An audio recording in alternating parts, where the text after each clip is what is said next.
What's up, internet? So, working on the C10, I've done a few things here and there. The biggest thing was the exhaust. I know a lot of people would say, oh, exhaust on a C10, that's fairly easy. I've found that if you do headers on a C10 and you buy, at least for a square body, the 73 to 87 headers that will fit a two-wheel drive and a four-wheel drive, since they're designed to fit a four-wheel drive, they drop down quite a bit lower.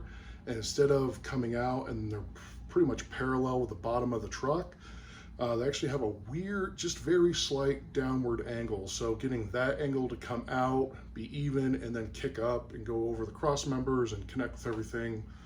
I've never built exhaust before, but I built that one. But today I'm lowering the truck. At least I'm working on the back half of the truck. So I went with drop spindles. It's a Western chassis, 2.5 inch drop spindle for the front. Not putting those on yet because I need to do brakes and get all the parts for that.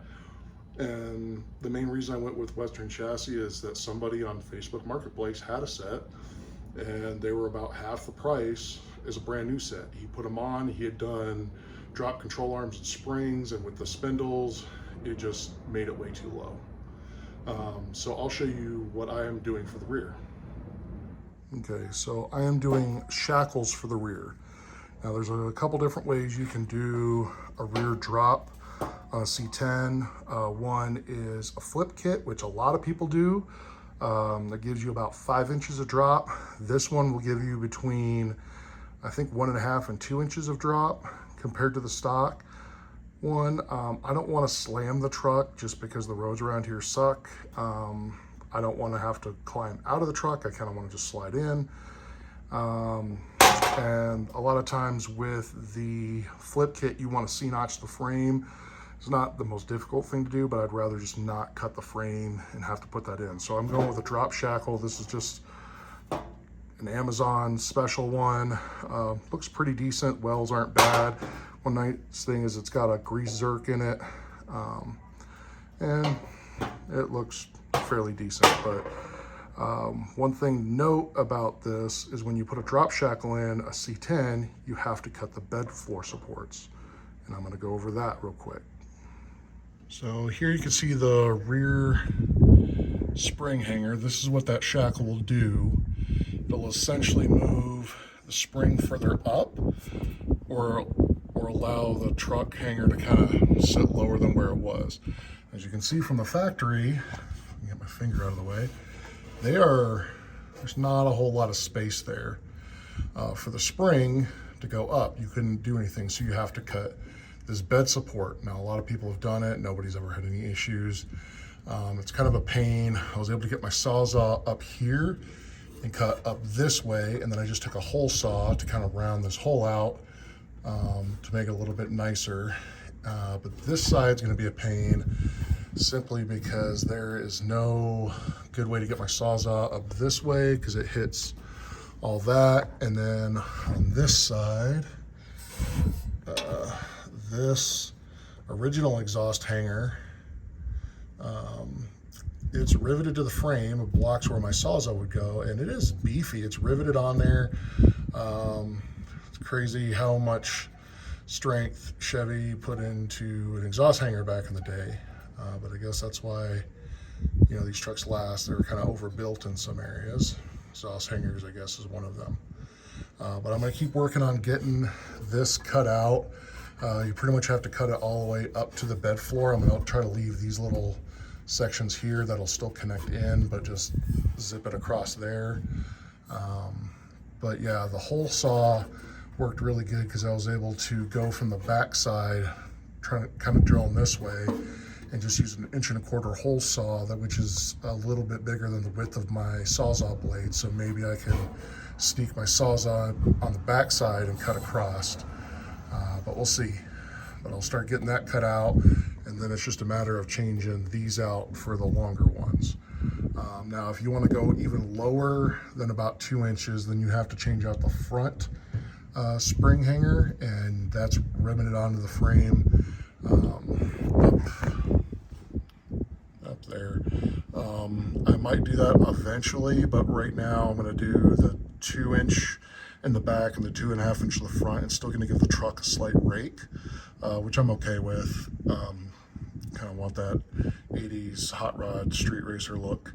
So let me keep working on that and see where we go from there. Okay, so got it notched out, so there will be more room for that to go up, and wasn't the easiest. Got a couple sharp things that once I get the spring and everything out of the way, I'll probably get my grinder in there and try to grind that down a little bit and clean it up, but it wasn't bad. The hole style idea worked great because then it gave me enough room to fit my blade through both sides and then cut along the top and out, and now I have more room I can start doing cleanup. But let me go grab the other shackle or hanger, whatever you want to call it, and I'll put it up next to this one so you can kind of see the difference where this one's going to mount, where it puts a spring, where the other one is. It should be up in here. I don't think it'll hit the bottom, but let's get an idea. Okay, so again, there's the old shackle, and yes, I did loosen these. And you're like, oh, how'd you get so lucky? Because I knew I was going to do this beforehand, about a week or so ago, I sprayed these very, very liberally with WD-40, and that seemed to help. But there's the old one, and that's the new one's going to be. You can see it's going to be real close up there. I might have to do some more trimming just to make sure everything is good. And as far as I can tell, the brace is welded on the front, and that's how the original is at. So probably put them in the same way, and they'll just double check, make sure that grease zerk isn't gonna, I don't think it'll rotate down and hit anything down here, because it shouldn't have that much flex in the spring even with loaded, because the spring should get just a little bit longer under compression, so it'll push that out, so this will rotate down. So I just want to make sure I'll have enough, and I think if that's the case, if I tried to put it in the front, since it's already at a forward angle, that would put the zerk fitting bad spot, so I'll probably put it in how the factory has it, with the brace in the front, and the zerk fitting in the back, and that'll make it easy to get to. So let me start doing that, because then the next challenge is you have to jack up the truck and support it, but you can't put the weight under the axle because the springs are supporting the axle, and it's all attached. So I'm probably going to have to get some stands that are tall enough and then brace them under here with some jack stands. And then that way I can work with the axle and spring, because just the back half will move because the front half is still attached and still got the drive shaft in there. But again, went with this option because the other option is a shackle flip, or a spring over conversion, or spring under conversion, where you can see where the spring sits on top of the axle. You would do a flip where you get new brackets, and it would put the spring under the axle. So you have to think the whole axle tube would go sit on top of the spring. But if you look, as far as space between, there's the bump stop and there's the top of that, then you add an axle in there, it gets real tight real quick. You generally have to C-notch the frame. And in my opinion, cutting some sheet metal on the bottom of the bed versus cutting the frame, I'd rather have this option and still have a pretty decent amount of suspension travel and all that. And I think with only a 2-inch drop, I shouldn't have to worry too much about shock length. I will replace the shocks, because I'm pretty sure those are the original ones, but that will be something for another day. Here is a pretty close side-by-side comparison of the two. Obviously stock shackle, aftermarket one. So from center to center, that's about 4 inches. Here, if I go center to center in the first hole, that's about 5.5. Yeah, 5.5. And then if I go to the upper one, it's 6.5. So 4, so I can either go about an 1.5 inch drop or about a 2.5 inch drop. So I'm not going to go to the upper hole, do as much drop as I can and hope everything clears. I already put the Zerk fitting in. I greased it already to the point where grease was coming out there. Sorry for the noise. It's decided that it wanted to start raining. Let me go put these in, and I measured from the top of the fender there to the top of the tire, and it was about 4.5 inches, just eyeballing it. So then I'll obviously measure it afterwards and see kind of where I'm at. All right, so I got both of them in.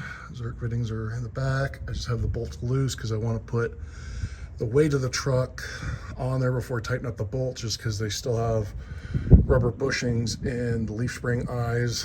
I don't want to tear those up any more than they already are. As you can see, my super stable yet sketchy blocks with a jack stand, and it's supporting the frame, so I was able to lower the rear end down. So now, let me twist this, get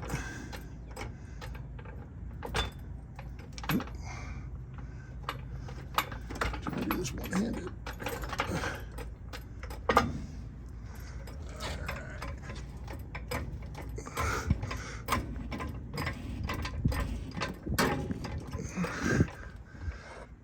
Looks like we're gonna have enough room. That'll tighten down, obviously, and we'll see where we go from there. So let me finish doing this, because doing it one-handed, I'm just shaking the camera all over. All right, she is back on the ground. Looks like I will have plenty of clearance around that Zerk fitting. It'll be easy to get to, and it looks like I cut it out big enough. I'll have clearance on the sides, right by that bolt, and up on the top. But yeah, other than having to cut the brace for the body, it's really not that hard.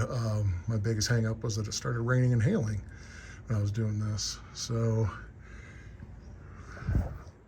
didn't look like a huge difference from the side, but it's kind of hard to tell, you know, unless you're like slamming the truck. And again, I don't want to completely slam it.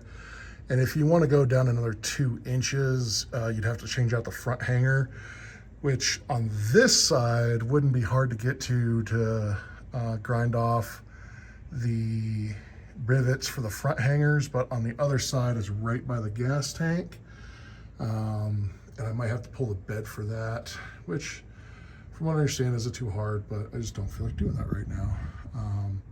So I got to tighten up that side still. Like I said, I waited till the full weight of the truck was on to tighten everything up. I did have to tighten that one up in the air, because you can see the bolt is pretty much inside where that frame brace was living, and can't get to it. I mean, I can get to it with some wrenches, but I just kind of zipped it down a little bit with an impact, not real tight, and then once it was down, I just used some open-end wrenches to tighten that down the rest of the way. So that wraps it up. Like I said, they were fairly easy to do, those shackles. Like I said, I got mine off of Amazon.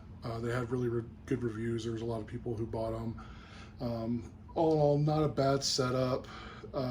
Didn't drop the truck quite as much as I thought they were going to do. Like I said, I'd measured the sidewall, and I think it was like 4 3/4 from the bottom of the fender to the top of the tread. And then when I measured it again, it was like 3 inches. So it was more like 1 3/4 inches instead of a full 2 inch drop. Maybe it'll settle a little bit some more, I don't know. So I might have to do those front hangers, which you can buy separately. Like I said, one side is going to be super easy to do, the passenger side, because I only have one tank. I don't have the dual saddle tanks. Grinding off the rivets, getting that off, granted it's going to take time, but fairly easy to do. But the driver's side, the fuel tank is right by, kind of almost covers those front 2 rivets, and I really don't know if I could get anything in there to cut those off. Would make it a real pain, but I'm thinking I might have to do that, but I'll wait to see after I put the front drop spindles on. So maybe with that 2.5 inch drop in the front, it'll make the whole truck a little bit lower. As of right now, it's more or less just kind of leveled, because a lot of trucks, they'll sit slightly higher in the back. That way, if you put a load in them, they'll kind of sit level. So if anything, this is just kind of a leveling kit right now. But I do have the drop spindles, but I got all new brakes, so I need to put brakes on it.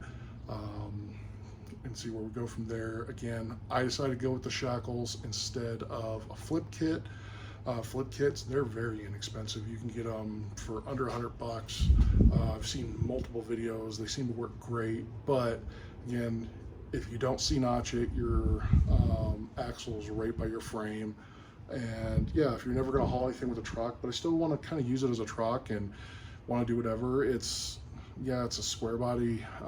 They are desirable. This one is, really, really rust free, but it's not perfect, and it was a work truck most of its life. So why would I want to, deny the fact that it's a work truck? It's not perfect. It's never going to be perfect. I'm not going to turn it into, a top tier restoration, because I don't have the money or the time or the space to be able to do that. And if I was going to fully restore a vehicle, it's going to be the Cutlass. And again, I don't have the time, money, or space to do that. I'm still working on other things. But all in all, great. Like I said, again, the flip kits, you can C-notch it. C-notches are relatively inexpensive, but I didn't really want to cut the frame. I know everybody says, oh, it doesn't really affect the strength of it. In fact, when you put the new part in there, it's just as strong, if not stronger, but then you're also rerouting some brake lines and some other things, and it was just a lot of stuff that I really didn't want to get into. So in the end, this is the route I decided to go, and we'll see how it goes from here. And maybe I'll show the drop spindles. I don't know, because I have another video when I had my S10, not my C10, my S10. I did drop spindles on that, and that one I did drop spindles and springs because it's already spring under, and that worked great. But we'll see. Keep working.